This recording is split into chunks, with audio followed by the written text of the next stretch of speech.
Call the school board meeting for February 12th, 2020. In order. Please rise. Yes, Mr. Rocher is going to introduce our Jamie, students. just a second. Look at the sentences I'd underlined and tell me if you want to. Good evening, everyone. These are two members of the Very Hard Student Council at the middle school. This is Mary Kate Varney. She's our vice president. And this is another member of the student council. This is Jenna Zilek. Thank They'll you. lead us in our Come on pledge up. You tonight. can come right up here and lead us in the pledge. We don't bite. Yep, don't be shy. Whenever you're ready. I pledge allegiance to the flag of the United States of America and to the republic for which it stands, one nation, under God, indivisible, with liberty and justice for all. I have a Jenna and Mary. We're supposed to sign both. Thank you so much for being here tonight. Yes.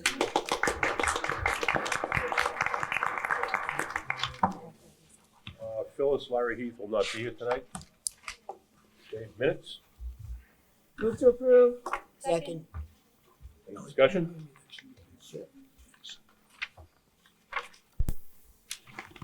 I thought you did, were you? Okay. All in favor? Aye. Manifest is working its way around, I believe. Also, there's the warrant. You sign the warrant in two places, please. Yep. Nominations. Resignations. Report. Good evening, everyone. I just wanted to thank everyone who attended the deliberative last Wednesday. It was a spirited evening of great democratic conversation, and I really enjoyed the hearing the different points of view and answering questions and trying to support our community into making decisions and moving forward to the vote on March 12th. March 10th. And Mr. Broderick will outline where those votes happen at the end of the meeting. I did want to just take a moment to thank everyone who came out. It's a long meeting, and I know that folks are busy and they have families and other activities that they need to tend to. And for those who came, we're very grateful. Other than that, it's only been a week since our last board meeting. We had a great ISA committee meeting this evening, talked about math and a variety of other things. There'll be an update at the next board meeting regarding that. And we also had a great finance committee meeting tonight where we talked about a lot of things that are important in terms of processes moving forward with the reorganization. So the last point that I wanted to mention this evening is that we continue to work hard on the reorganization. The middle school office is looking fantastic down the hall. And I just wanted to publicly thank Mr. Angel for working really hard with the architect and the construction crew on that. And he is now moving on to the second big project, which is building the gang bathroom and having everything lined up and ready to go for the minute school breaks for everyone to move and work on the bathroom simultaneously. It's going to be a very, very busy summer at the Sanborn Regional School District. And that concludes my superintendent's report for this evening. Policy. Our next meeting is March 4th at 4:45.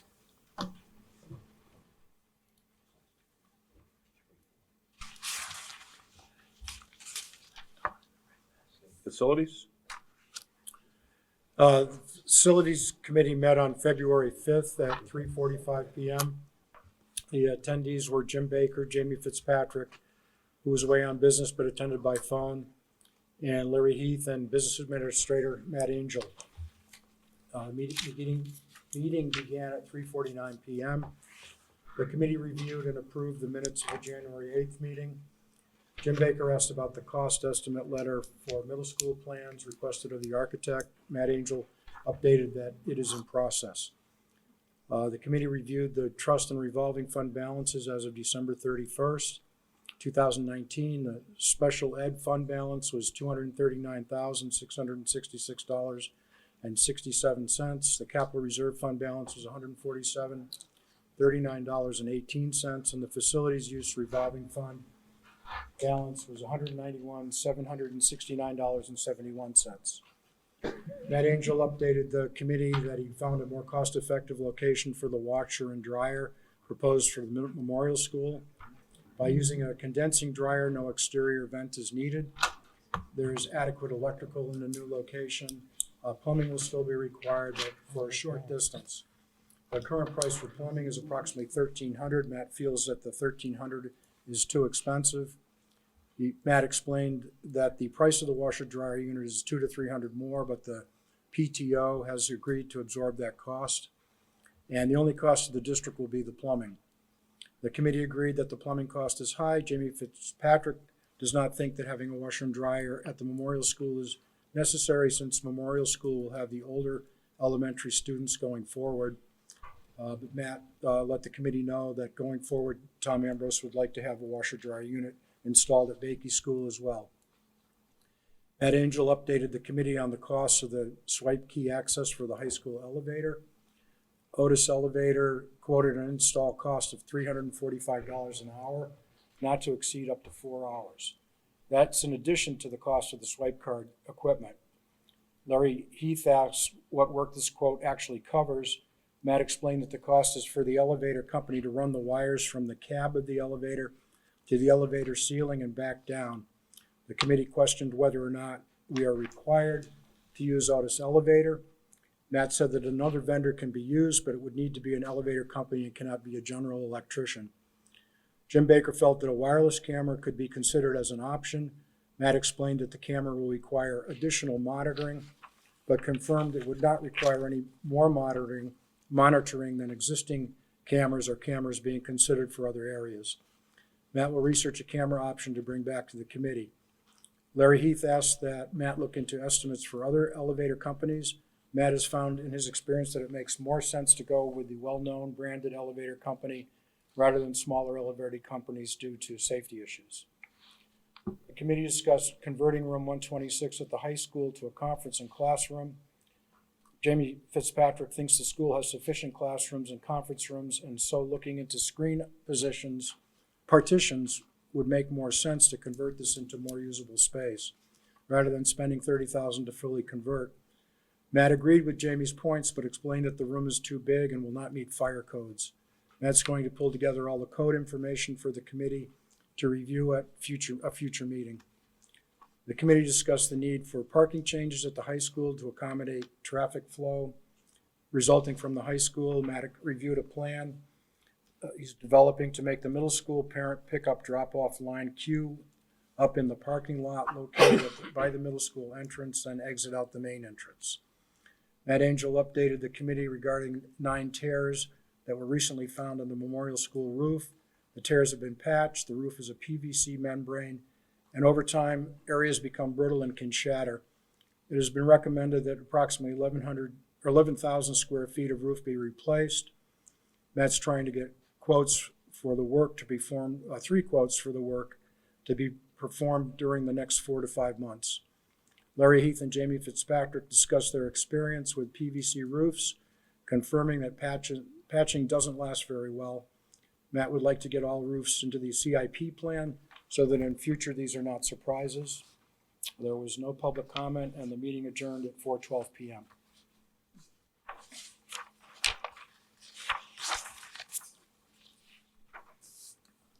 Finance met at 3:45 p.m. today, and I'll report on the meeting next week at the next school board meeting. The next finance meeting is Wednesday, March 18th at 3:45 p.m. in room 102 at the high school. Personnel? Our next meeting is next Wednesday, I believe, the 19th at 5 p.m. I hope we're meeting. I didn't hear back from the committee, so I guess we are meeting next Wednesday. Look it up between you. Planning on it, right? Yes. Yep. I just wanted to make sure because you'll be away. Yeah, So, thank yeah. you. Yep. Okay. Matt was planning Yes, on we're it, meeting on the Diana. 19th. Yep. 5 p.m.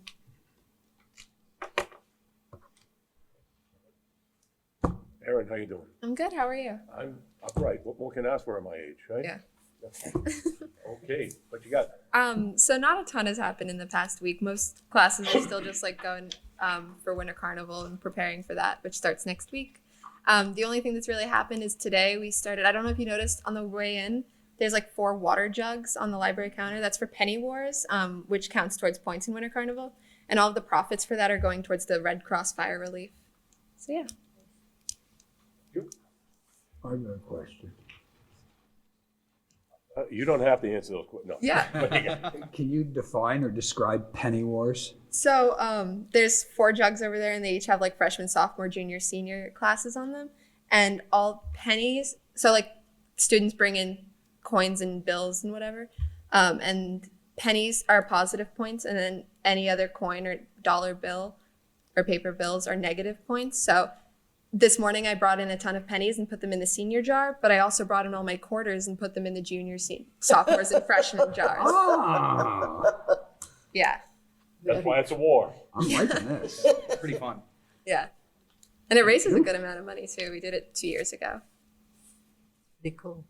How long's I it thought going you were on a for? nice kid. All that time, I thought. I'm nice, but I want to win. Nothing I wrong won't with ask you your that. political It's affiliation. okay. Yeah. How long what's the duration? So it's just a week because This week only?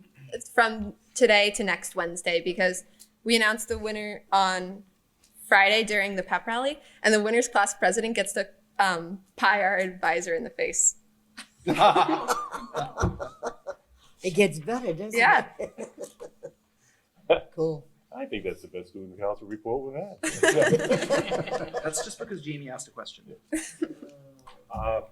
First public comment.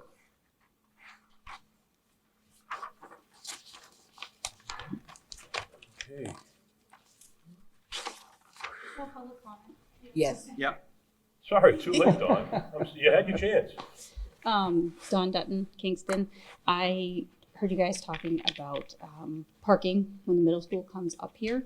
And that is something that, you know, we've all kind of talked about in the middle school, high school transition team that I'm part of. And I noticed that you mentioned possibly having the middle school parents do a loop and then leave, I'm assuming at the end of the day, leave through the main entrance. And I'm just wondering how many people have actually been here at the end of the day and seen the bottlenecking that happens at the main entrance, and then trying to add a whole nother group of people leaving. I did it once, leaving from the student side, and I will never do it again. It is the biggest nightmare just to have the students get out of there. And then you try to add parents that are trying to cut across the lane of traffic coming into and go across and then try to get in line where the kids are coming out of the parking lot to take a left. It takes forever. To right, it's not so bad. But that's, to me personally, that is just a mess. That would just be a horrendous move. So I just, you know, if nobody's been there, you guys maybe should take a look at that a little closer before you just make that decision, because it is a nightmare getting out of there just as it is without adding any extra traffic. So just my 2 cents worth. I think luckily our facilities chair lives not too far away from middle school. I'll tell you, as a normal driver, civilian, in that intersection by crossing the police station, when the kids are getting out, just park, put it in neutral, park. Just pull over and park. Can't knock those kids up. So I will say that Mr. Angel has been over a number of times and is working with Mr. Doyle. And this is, and Mr. Stack. And there are a couple of different proposals that have been discussed and no decisions have been made yet. We certainly recognize that this is a process that needs to be handled. It needs to be handled soon, but it needs to be handled very well, because it is, I'm validating your point, it's bad. And we recognize that. There's a lot of discussion that's going on, so. Mary Sear from Kingston. To that point, I wondered if you could reveal to viewers here and at home, what percentage of middle school students currently, approximately, are picked up by a parent on an average weekly basis? And do you anticipate that to change as a result of moving the home base for middle school, 7th and 8th grade here? Yeah, that's part of the analysis, and we will definitely share that.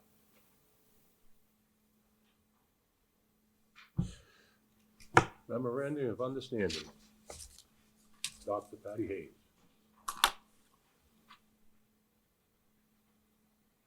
Good evening, everyone. Tonight for new business, we have on the agenda the MOU, or the Memorandum of Understanding for an Emergency Evacuation. As you know, for the past 2 years, we've been working on safety plans in the district and looking at some of our emergency situations.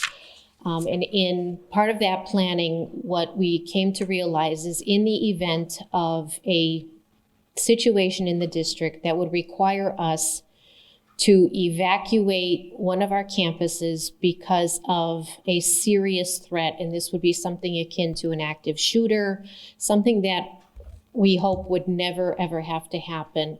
We would need to have a place for our families to go and meet their students to pick them up where they would not be in the way of first responders.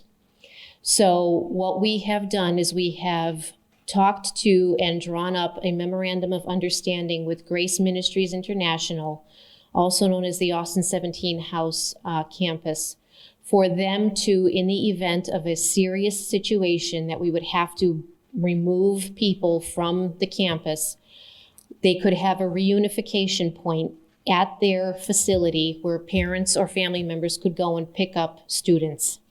We are looking at this as being a very, very rare situation, but we do need to have this MOU in place so that we have some place for this to occur. And this is a building and a facility that would be able to hold all of us. It would be warm, it's heated, there's plenty of parking, it's in a location where the traffic would be able to be sustained and held. As part of that MOU, however, there is a stipulation that has come from the Grace Ministries International board members that they've asked us for some clarification. And to that, I'm going to turn it over to Mr. Angel to explain what that stipulation is and hopefully explain to the board what we would need. All right. They inserted an indemnification clause in the contract. They want us to indemnify them for any risk that we bring along with us, but also any risk that they may appear on their property. So for example, if they had some sort of liability, like the student slipped and fell on their property, we would indemnify them for that risk.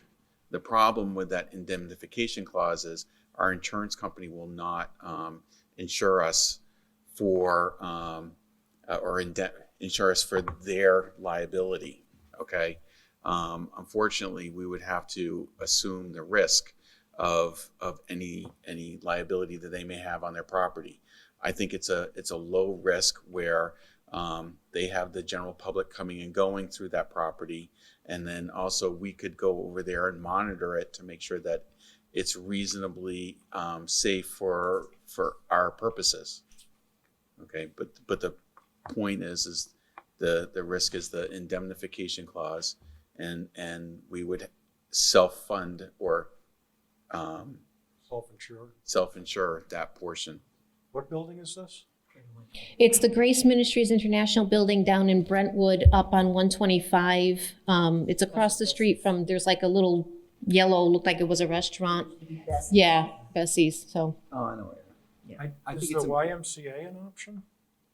The concern with the YMCA is if we were to really have a situation, and I don't even want to say this, but if there were to be a shooting and we have people going over there, we've got, there would be people using the YMCA. There wouldn't be as much room for us. You might have people at the YMCA seeing our people coming and crying. Heaven knows what condition they'd be in.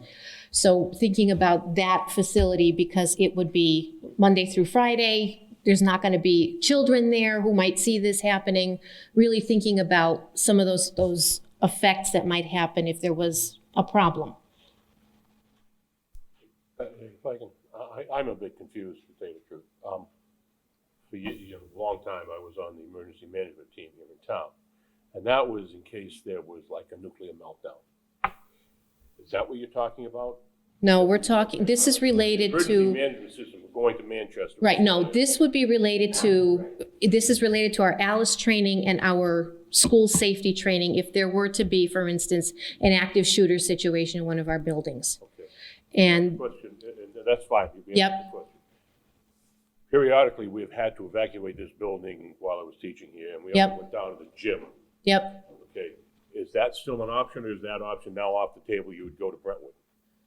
That, the reason that we were looking at someplace further away is the concerns were coming from our first responders about proximity to the location. So if you look back at some of the other events that have happened across the country, you immediately have parents and family members coming to the location to come get their child. We want to have that be far enough away so that the first responders could still do their job without putting the public at risk coming into Talking a fire the alarm area. or something way No. out the back of the building. No. Well, that's why I was getting Yep. confused between the two. All right. Yep, So this would is be- more active shooter type. This would be active Okay, shooter yeah. type I'm situations, happy with the which, answer.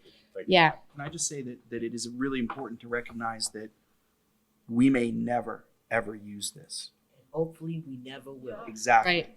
This is only for, if we have to do this, the concern about liability for someone falling would be the last thing we would be worried about. But we can't move the MOU forward without the board approving, knowing that our insurance company won't cover that as a location. And we would only use it in a catastrophic situation. And they're not gonna cover any location probably, right? It won't matter. I think you're right, Jim. They won't cover any. They're not gonna insure some other organization we might go to. But to me, there's no question. We go there, it's an easy access, easy to get to, easy for parents to get in and out of. Absolutely. I think it's the right way to go. Good thinking. I give Patty the credit, she thought of it. Thank you. Thank you. Okay, any further questions?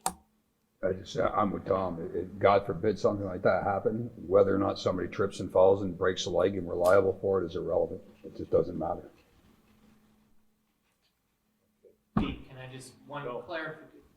I was wanting to say, he was my principal and I had to answer to him. Now it's Norman's turn. The other way. Tables and Go turns. ahead. So I just point of clarification. So we do also have an agreement with the town of Kingston that on a short-term basis, if need be, if we need an evacuation site that's walking distance, we use the highway garage. And we have a plan where we can walk the kids right over there. They take out the equipment. That's short-term. This is a much more long-term plan. Okay. Now we're on to Oh, wait, portrait. we need a motion. I move that we endorse the MOU for emergency evacuation. Second. Just waiting for you to write it down because I want to make sure you get it right. Yeah. But, okay. Further discussion. All in favor? Aye. Old business. Portrait of a graduate. So we met today at ISA to share the latest version of Portrait of a Graduate, and I did send it, I don't know who's, Dr. Brown, I don't know if you're projecting, I did email it to you so that you could pull it up and show it. We did discuss the most current version of the Portrait of a Graduate. This is work that we started last spring. We had focus groups meet, we had a lot of input, and you could see the different iterations that are there. We are currently looking at the version that's furthest over on the right-hand side. And we have now incorporated, since our last meeting on October 16th, we've incorporated the suggestions of the board that were given at that time. And I'll just very briefly read through the version. The portrait of a graduate of a Sanborn Regional School District graduate would be a lifelong learner who demonstrates proficiency in core academic content and real-world skills. Oh, can you scroll back up? Yeah, sorry. That's okay, thank you. Exhibits future-oriented abilities based on Sanborn's definition of student success, plans continually for his/her future. A responsible individual who takes personal accountability for their thoughts and actions, makes healthy choices to achieve well-being, acts with integrity, honesty, empathy, and humility. A creative innovator who adapts and is flexible, applies critical thinking, problem-solving, and decision-making skills, thinks originally and independently to arrive at a resolution, an engaged citizen who contributes respectfully to their personal, digital, and global communities, collaborates effectively to achieve goals, shows awareness of diversity in the global marketplace, an effective communicator who expresses thoughts and ideas clearly, concisely, and logically in various ways, accepts and considers constructive feedback, listens actively to other perspectives and asks questions to learn and go deeper, a resilient learner who rises to challenges, asks for help, views mistakes as an opportunity for growth. So that is our current version. And we are inviting additional feedback in order to have this be our portrait of a graduate. And I would just like to take a moment to say that the ISA committee asked some excellent questions about this document. And the question that I answered and want to share with the public is, they said, well, how's this going to work in the school? And the example that I gave is the one that I typically give when I'm trying to make decisions about students, is I thought of my own son. So I have an 11-year-old, his name is David, and I explained to the committee that I would hope and envision or plan and would like to see happen that when you have a conference with your child's teacher, regardless of their grade level, that the teacher is reflecting on these attributes and giving the parent feedback regarding these attributes in addition to their progress toward the definition of student success. So it's not an or document, it's an and document. So I'll give you a little example of what I would think that would look like.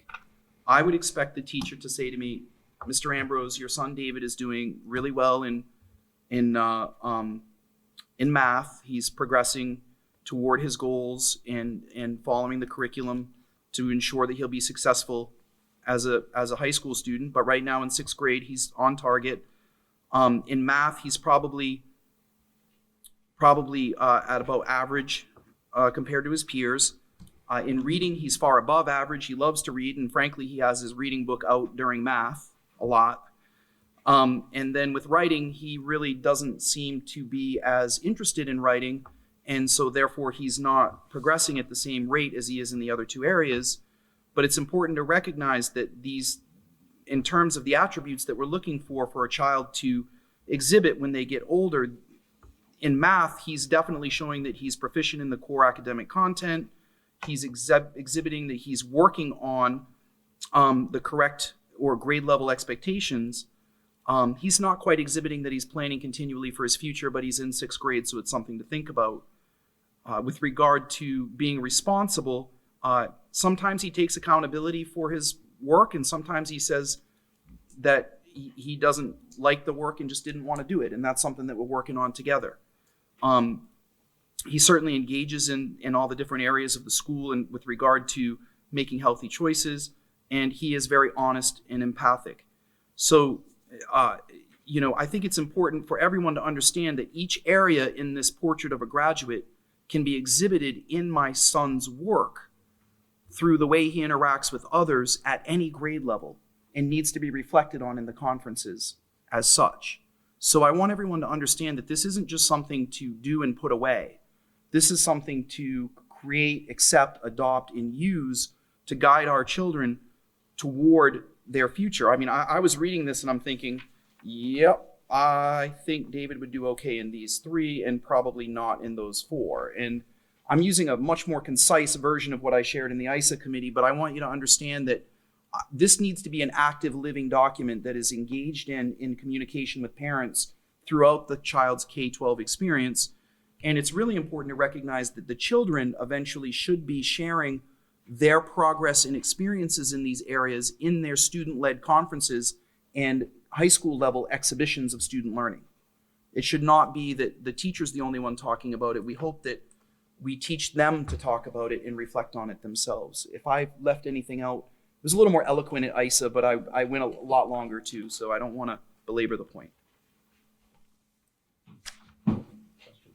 So is this primarily a tool for student-parent communication with the teacher? Or? No, it's way more than that. This is just the framework, and it needs to all be splayed out backwards, K-12. So if you think about this as what we want a senior to know and be able to do at the end of their senior year, then we need to do the same process with this document that we'll do with the math curriculum or the reading curriculum or the writing curriculum, that there needs to be clearly defined behaviors and expectations for each grade level, for each area in here, so that they're moving on a progression from K to 12. The consistency is the key that will help our kids. Jimmy, do you have a question? Yeah, I just wanted to make a couple comments on it. So one of the things of the questions that came up in the ESA subcommittee was exactly to Tom's point. How does this tie in? How does this interact? Is this just another document in confliction with the definition of student success, and the discussion was around they have to be integrated. Mastery of content is key as in the discussion of student success. These are other items that would be part of that activity in terms of how do you demonstrate in your different grades that you are adapting, you are flexible, you are able to rise to challenges, and that would be part of the discussions with parents and updated for parents. We also talked about a different grading communication things, and this would fall into that also, so that parents would have a better idea on this. One of my concerns was, and I mentioned it in the meeting, we really have to get into some, what does this mean and how do those tie in? And, you know, when you talk about, I think I used the example of, ownership of their own thoughts, that's kind of a nebulous concept that we have to define when we're tying that in as to what that means. And it means that, people do understand that they are in control of their own thoughts, and it's not a means of saying, well, these are the right thoughts that you have to have. So they're just things like that we have to make sure that we are properly addressing as we try to move this forward. Comments? It's going to be part of the plan. Oh, I'm sorry, Pam. I have one. So last fall, I suggested merging this document with our current framework for student success, which is already been approved. And I actually sent a draft showing the merger of those two documents, the portrait and the framework, academic framework. I just printed out a copy for you to look at later, but I kind of cleaned it up a little bit from last October because Mr. Turnell had indicated that some of these social emotional skills, this is such as speech and communication abilities, teamwork, time management, were to be billed as traits to be assessed with the defensive work activities at each grade level. So I'd rather have one single document, which includes both academic and social skills in one document. This is just a thought. So I kind of played with the current draft and merged it with our current student success framework and added it down at the bottom as part 2, below part 1, career and college readiness, emotional, social, and professional readiness. And then I list the bullet points included on the new document. So again, this is just something to think about. Most of these non-academic social skills are not controversial. There are a few that might become controversial over time. And I'm seeing that happening at some universities where the definition of contributing respectfully can be debated at a campus, where if you have a difference of opinion, it's being called a biased opinion or harmful or hurtful speech. So I want to avoid having any speech codes developed at a district. If it's just honest opinions being expressed, that would be a concern of mine. But otherwise, that's all I have to contribute tonight. So I would agree with Pam that the vision is to have a document similar to the one that Pam shared, in the sense that it has this portrait of a Sanborn graduate merged with the two things, as I said earlier, the two things work together. At this point, we just need you to, not tonight, we wanted feedback tonight. And the ISA committee would like to meet one more time, have some time to process this. And then in a board meeting in March, we're going to ask you to approve this language, which will then be merged with the definition of a student success in kind of a remember when we made the pamphlet for the realtor, that really nice pamphlet? It's going to be like that, but we got to get the language first, and then we're going to put it all together and make it look nice and bring it to you for approval. So Patty will and has, I've seen this before. Patty and I have talked about this. This is on the table. We're just one step further down the road. This right? is a new improved version. Thank you. Thank you. Can you send it I to like us in the a Word language version? generally of the new document. I don't like the phrase, ask questions to learn and go deeper. That seems kind of qualitative, I'm not sure, and subjective. I'm not sure what and go deeper means. I would prefer ask questions to enhance learning, perhaps, Feedback, yeah. but. Yeah. So we'll take that into consideration and we'll bring this up at, we did ask, I sent Pam an email asking if we could have like a bonus ISA meeting on the 4th of March, if we could have policy a little bit earlier. But we're hoping to get this right back to the board, the second meeting in March. So that way we have time in between the two meetings to process. And we'll be in touch about that. So the hope is to have this wrapped up by the second meeting of March. Further questions? Anything? That concluded? Okay, thank you very much. Dr. Haynes, thank you very much for your hard work on this. Thank you. Yeah. Policies? So, I think we're not gonna, Pam, I think we're good because we agreed not to move this. We're gonna just, I'd put it on the agenda to strike it, but Yeah. I had some conversations with folks that swayed me to remove it. I forgot to mention that at the beginning of the You're gonna meeting. strike it, then you're gonna remove it. You're gonna Remove the it from the striking, or agenda, you're yes, gonna- remove it from the agenda. I'm fine with so leaving it in play. there's no reason to strike this one. It seems Yep. satisfactory. Yep. We'll leave as is for now. Yep, we had some great conversations. People gave me feedback. So And we withdraw that agenda item. I apologize. I should have done Thank that. Anything else on policy? About this tonight. reduction in force. Second public comment. Reduction in force, professional staff. Oh. I always start moving on and then somebody always comes down. Not this time. I know, I was looking at Yeah, but you just started it. Other people came in after you. Aha. Aha. Aha. Okay, you might want to stay for this. So, Kristen Sturgeon, Kingston. So, in regards to if there is ever anything catastrophic, dangerous, anything like that, and we're going to move the kids off site to Brentwood, which is fine. I get it's out of proximity.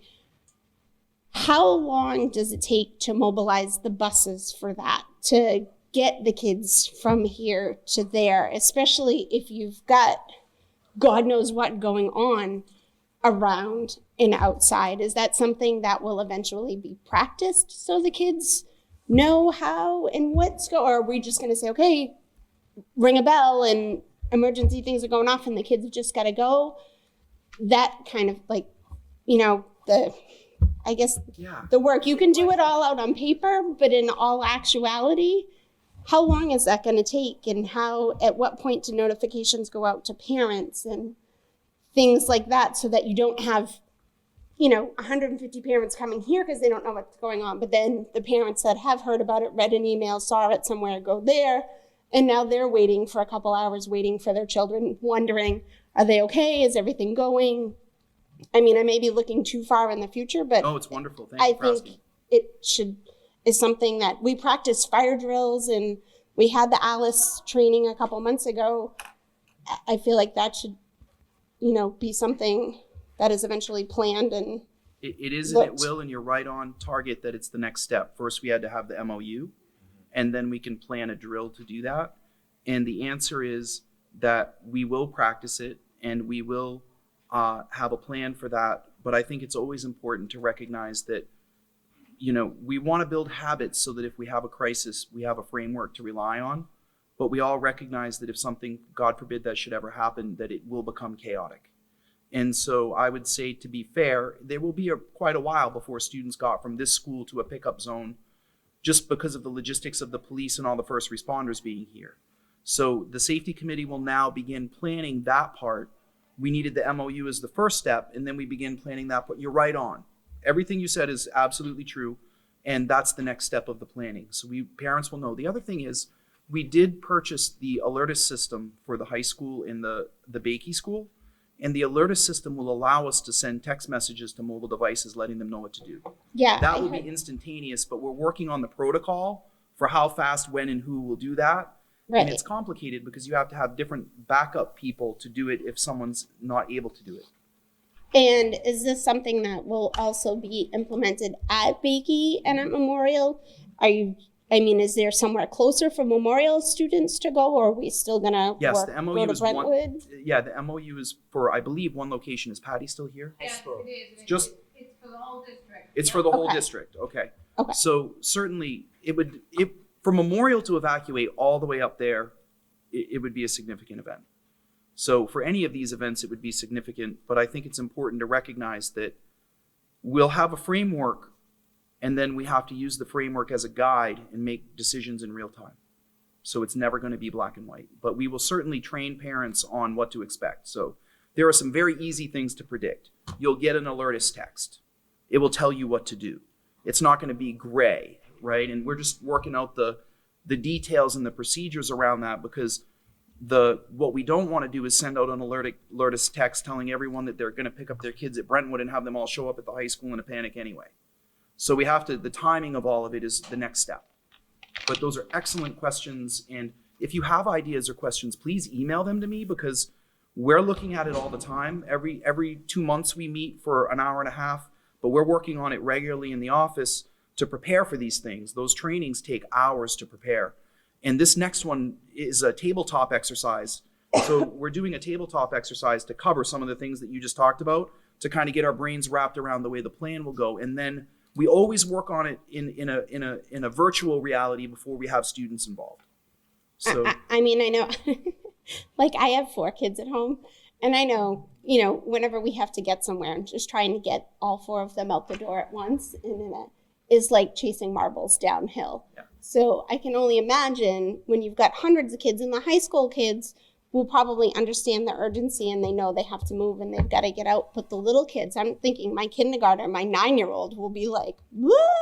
well, I will say that all hell's going to break loose in the smaller schools. the feedback from the staff and the first responders who have attended the elementary drills have been very clear that they have been amazed at how compliant and efficient the elementary kids have been. So it's been very positive. They generally tend to do really well with routine and structure. Good. So that's going very well. Thank you for asking. Thank you. Hi, Ursula Giannusa, Kingston. Quick question. So the alertus system, is it strictly for emergencies, or will we be getting them for like snow days? Not that we don't enjoy your voice at 5:15 in the morning, but just in case we hear that text message come off and we panic, is that something that... We haven't decided yet, because Okay. it's a very sensitive system. Yeah. And we really recognize that one discussion that we've had is if the alertus system is used only for very serious emergencies, it will have more weight when it comes through. Right. So I don't know yet. It's Okay. so new and it's so advanced, but for now, you'll just have to listen to my voice in the morning. I'm sorry. Will we be hearing your voice at 5:15 tomorrow morning? I can't say Okay. anything about that. Thank you. I'd say buy your bread, milk, and eggs. Are you a senior? Yeah. Yeah. You luck out. Yeah. Seniors always want to go to snow days because graduation is set. Yeah. Right. Whereas other kids have to. Yeah. But I'll see if maybe the committee can move graduation to the end of June. So I think it's okay. You won't miss any It's okay days. where it is. Mr. Stack would love that. Okay. Anybody have anything for the agenda for the next meeting? Yes, no? Okay, you and I will come up with something, I'm sure. I'm sure. Okay, announcements. The next Sanborn Regional School Board meeting will be held on Wednesday, March 4th, 2020, from 6 to 9 p.m. in the library at the Sanborn Regional High School, 17 Danville Road, Kingston, New Hampshire. The second voting session, that's where you go do the ballot, ladies and gentlemen. This session will be the annual school board meeting will be held on Tuesday, March 10th, 2020, from 8 a.m. to 8 p.m. in the Swayze Gymnasium, that's on the old campus, Sanborn Seminary campus, for Kingston voters, and the Newton Town Hall for the Newton voters. Now I need a motion for a non-public, please. Larry's not here. I was just gonna turn and say, Larry.